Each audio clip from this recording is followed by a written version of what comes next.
नमस्कार दोस्तों, मैं हूं डॉक्टर मनोज आनंद, आयुष्मान स्पेजरिक हर्बल से।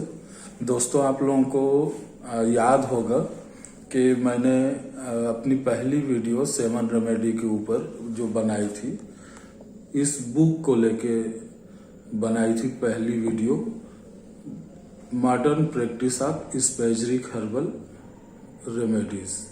इस बुक के ऊपर था पहला वीडियो। उसके बाद जो है काफ़ी सारे डॉक्टर्स हमारे साथ जुड़ चुके हैं, बहुत सारे डॉक्टर्स प्रैक्टिस स्टार्ट कर चुके हैं और काफ़ी अच्छा रिजल्ट ले रहे हैं। और कुछ अभी जो नए डॉक्टर्स इलेक्ट्रोहोम्योपैथिक प्रैक्टिशनर्स हमारे साथ जो जुड़ रहे हैं, उनमें से कुछ लोगों को थोड़ा कन्फ्यूजन हो रहा है कि मेडिसिन किस टाइप से प्रयोग करना है, उसके उपयोग क्या है, कुछ लोगों को क्लियर नहीं हो पा रहा है।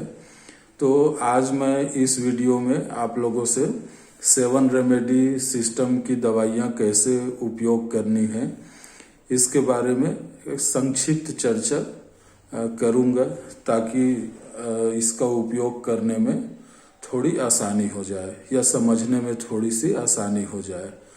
तो दोस्तों, शुरू करते हैं रेमेडी के बारे में अपनी चर्चा।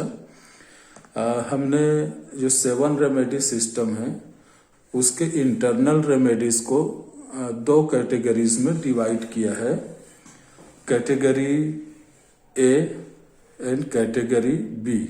कैटेगरी ए जो है वो पॉजिटिव मेडिसिन है, जिसमें हम पॉजिटिव मेडिसिन का प्रयोग निगेटिव डिजीज के लिए करते हैं। इसका प्रयोग हम डाइल्यूटेड और अनडाइल्यूटेड, ये 2 तरह से जो कैटेगरी ए है उसका प्रयोग कर सकते हैं। डाइल्यूटेड और अनडाइल्यूटेड डोज हम मरीज को दे सकते हैं। और कैटेगरी बी जो है या सेट बी जो है, उसका प्रयोग हम जब डाइल्यूटेड या अनडाइल्यूटेड रेमेडी देने से अगर हमको बराबर लाभ न मिले, संतुष्टिप्रद लाभ न मिले, तो ऐसे कंडीशन में हमको सेट बी का प्रयोग करना चाहिए, जो कि एक हायर डाइल्यूशन की रेमेडी है। पहली रेमेडी, हमारी फर्स्ट रेमेडी है वाइटल रेमेडी। वाइटल रेमेडी में सेट ए और सेट बी 2 रेमेडी हैं। इसका प्रयोग हमको कैसे करना चाहिए, किन बीमारियों में करना चाहिए? तो दोस्तों, वाइटल रेमेडी सिस्टम की सबसे इम्पॉर्टेंट रेमेडी है और ये लगभग 80 से 90% केसेस में, 80 से 90% बीमारियों में वाइटल रेमेडी इफेक्टिव है, इस सिस्टम की मुख्य रेमेडी है। तो वाइटल रेमेडी जो है, बेसिकली इसका प्रयोग हमको जितने मेटाबॉलिक डिसऑर्डर हैं या फिजियोलॉजिकल फंक्शन की गड़बड़ी से होने वाली जितनी बीमारियां हैं, वो सभी बीमारियों के लिए हमको वाइटल रेमेडी का प्रयोग करना चाहिए। वाइटल रेमेडी सभी आर्गन के फंक्शन को इम्प्रूव करता है, चाहे वो लीवर हो, पाचन तंत्र हो, या हमारा इम्यून सिस्टम हो, या शरीर में किसी भी तरह का इन्फेक्शन हो, किडनी फंक्शन को इम्प्रूव करता है। तो ऐसे शरीर के जितने भी आर्गन हैं, सभी के फंक्शन को इम्प्रूव करने में वाइटल रेमेडी की मुख्य भूमिका है। तो वाइटल रेमेडी जो है, इस सिस्टम की सबसे अहम रेमेडी है, मुख्य रेमेडी है। और दूसरी रेमेडी जो है सेल रेमेडी है, जो कि जितने भी एनाटॉमिकल प्रॉब्लम जो है या सेल डिफॉर्मेबिलिटी जो है, ऐसे सारे केसेस में सेल रेमेडी बहुत इम्पॉर्टेंट रेमेडी है। जैसे इससे संबंधित कुछ बीमारियां मैं बताना चाहूँगा। कैंसर है, किसी भी आर्गन का कैंसर, सूजन, मस्से हैं या गैंग्रीन है, अल्सर है, त्वचा के बहुत सारी बीमारियां जो हैं, ऐसे सारे केसेस में सेल रेमेडी बहुत ही महत्वपूर्ण है। इस रेमेडी का प्रभाव लीवर, किडनी, हार्ट, सारे आर्गन के जो टिश्यूज हैं उसके ऊपर है। ये टिश्यूज डिजनरेशन को ये रोकता है। तीसरी रेमेडी है fluid remedy, fluid remedy A and fluid remedy B.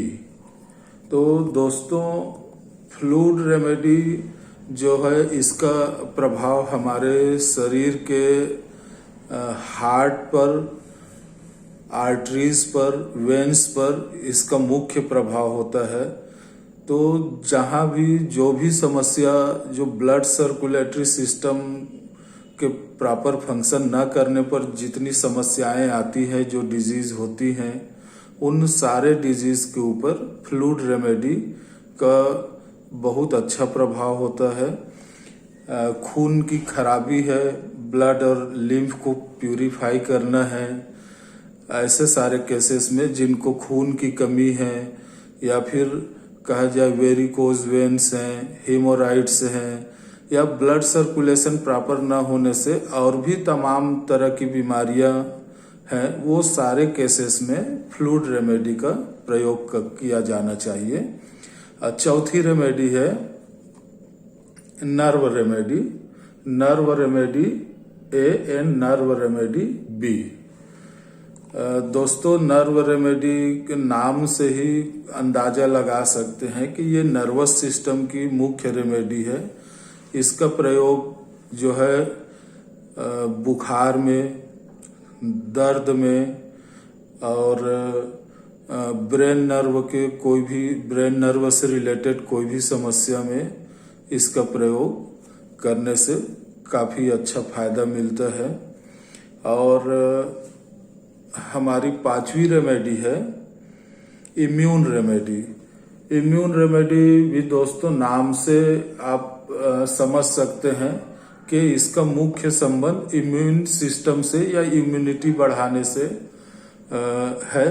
Immune remedy भी बहुत महत्वपूर्ण रेमेडी है। ये शरीर के जितने भी ग्लैंड सेक्रेशन है, चाहे हार्मोनल या नॉन हार्मोनल, सभी तरह के ग्लैंड सेक्रेशन को ये कंट्रोल करता है और ये काफ़ी सारे इम्यूनिटी को एनहेंस करता है। साथ में इम्यून डिसऑर्डर से होने वाली जो बीमारियां हैं, शुगर का प्रॉब्लम है, थायराइड है, स्किन इन्फेक्शन वगैरह, जो पुरानी समस्याएं हैं, जो एक तरह का एलर्जेटिक समस्याएं भी जैसे जो होती हैं एलर्जी वगैरह से रिलेटेड, ऐसे तमाम केसेस में हमको इम्यून रेमेडी का प्रयोग करने से बहुत अच्छा लाभ मिलता है। और हमारी छठवीं रेमेडी है microbial remedy. Microbial remedy A and B. Microbial के नाम से भी हम समझ सकते हैं कि जितने भी बॉडी में सूक्ष्म जीवों के द्वारा बैक्टीरिया या कोई भी पैरासाइट या वर्म इन्फेक्शन, ऐसे वायरल इन्फेक्शन, ऐसे तमाम तरह के जितने भी इन्फेक्शंस से कोई बीमारी अगर होती है बॉडी में, तो वो सभी जो है इन्फेक्शंस को ये रेमेडी ख़त्म करती है। तो काफ़ी महत्वपूर्ण रेमेडी है माइक्रोबियल रेमेडी।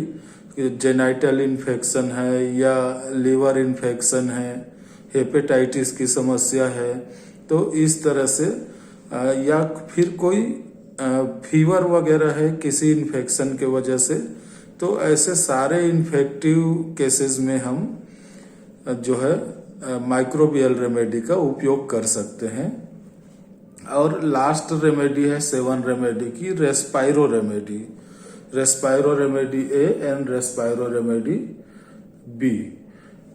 दोस्तों, इसका उपयोग रेस्पिरेटरी सिस्टम के ऊपर इस मेडिसिन का प्रभाव सबसे ज़्यादा होता है। हमारे जो लंग्स हैं, लंग्स, थ्रोट, चेस्ट से रिलेटेड केसेस में, और ये जो है खांसी, अस्थमा या पल्मोनरी ट्यूबरकुलोसिस या ऐसे जितने भी केसेस हैं, प्लीवरिसी का केस है, तो ऐसे सारे केसेस में जो गले और लंग्स से रिलेटेड हैं, तो उन सभी डिजीज में या रेस्पायरो रेमेडी बहुत ही हेल्पफुल है, उपयोगी है।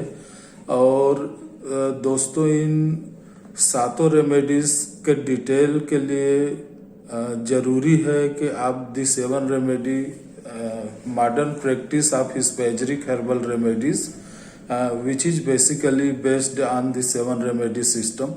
इस सिस्टम को पूरी तरह से जानने समझने के लिए और एक एक रेमेडी को विस्तार से उस रेमेडी की जानकारी लेने के लिए आपको ये 7 रेमेडी की बुक जो है पढ़ना आवश्यक है, तभी मतलब एक एक रेमेडी के सारे कार्य क्षेत्र को समझ पाएंगे। नमस्कार दोस्तों।